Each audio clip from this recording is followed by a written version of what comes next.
Good morning, this is Nick Scott with Earthworks. We're here to do a sealing job at this beautiful home. We just put in this patio, this walkway, and a little bit of patio area there. Today I'm gonna give you a little of the process that we take whenever we go ahead and seal these pavers. To make things easier, we've uploaded a step-by-step PDF checklist in the description below. You can download it and follow along with the process. First thing you do when you get on site, take your blower, you blow all the, as you can see, there's a lot of mulch on here. We'll go ahead and blow that all off, get all the cracks, all the loose impediment inside your joints, get that blown out. Step two would be, you see you have our sidewalk scrubber here. The first thing you do, you go through with your sidewalk scrubber, get it all nice and clean.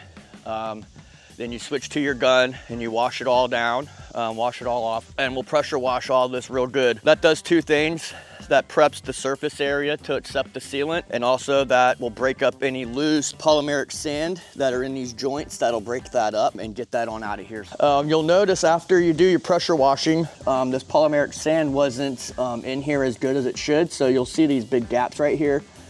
So after you do your pressure washing, before you put your sealant down, definitely go through and inspect your joints. Make sure you don't have to do any touch up. So I'm gonna go ahead and get my polymeric sand out and get this filled in before we start sealing. Then you're ready to go ahead and apply your sealant. The sealant is a Cobble Lock product. It is a two-part mix. So you'll mix your part A and part B together. We'll see when you get over here, the little setup that I have. So first things first, nice clean 5-gallon bucket. That's key, so you don't get any of that organic debris inside of your mixture. Inside your mixture, if you decide to go with this product, I know a couple of the other companies have also a two-part process. So you will need a drill.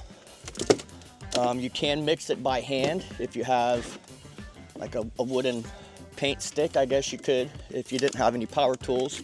What I do is I'll just take a little cordless drill with the mixing paddle here, and that's how we mix up our part A and part B mix. With this particular product, it does come in 1 gallon and 1 pint, so you don't have to necessarily get a big 5-gallon if you have a smaller project. For the larger projects, we just go ahead and get the 5-gallon just because it's economically better. So you see you have a part A and a part B. You mix equal parts, part A and part B, in the drill it for 5 minutes. Then you do a 1-to-1 ratio on water, and that gives you your mixture. You don't have to necessarily use a backpack sprayer. We use it just because it's faster for us. You can use a foam roller, which what I do anyway, you're gonna want one of these anyway, because what I do is I'll go around the perimeter. This will avoid getting overspray on the house or anything that you don't want the sealant on, because it is quite tricky to get off once it's on. So first thing I do before I fill up my backpack sprayer, I'll mix some up, and I'll take this and I'll go around all the perimeters right here. Give myself a couple whiffs. That way I can come through with my fan with the backpack sprayer, and I can make sure I'm well away from any structures or anything that you don't want the sealant on. That will save you. That gives a nice, good, consistent final product. I'm gonna do a little bit of Q&A now.